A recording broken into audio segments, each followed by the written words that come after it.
Friends, after long time మాఘమాసం అయిపోయాక ఈ డ్రై ఎండి నెత్తలతో కొంచెం గ్రేవీలా చేసుకుందాం.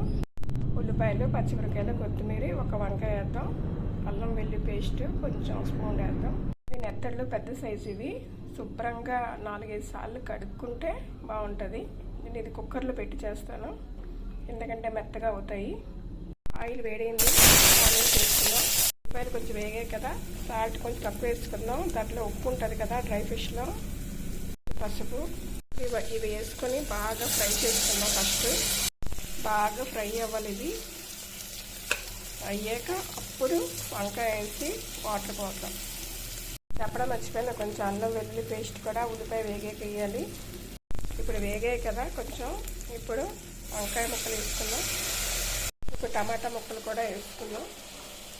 ఇప్పుడు కొంచెం కారం వేద్దాం. నేను మసాలాలు ఎక్కువ వేయడం లేదమ్మా, ఇంకా టైం పడుతుంది మసాలాలు ఎక్కువ తినడానికి నాకు. కొత్తిమీర వేసి బాగా కలిపి ఒక 10 నిమిషాల పాటు ఉంచాక అప్పుడు వాటర్ పోతాం. ఇప్పుడు కొంచెం వంకాయ టమాటా అన్నీ మగ్గాయి కదా, అప్పుడు కొంచెం వాటర్ పోసుకొని ఒక 2 విజిల్లు పెట్టుకుంటే చాలు, కూర రెడీ అయిపోతుంది. చూద్దామా టేస్ట్. నెత్తడి సైజు పెద్దది, బుర్రా తోక తీసాక కూడా ఎంత ఉంది. కొంచెం రైస్ వేసుకుందాం.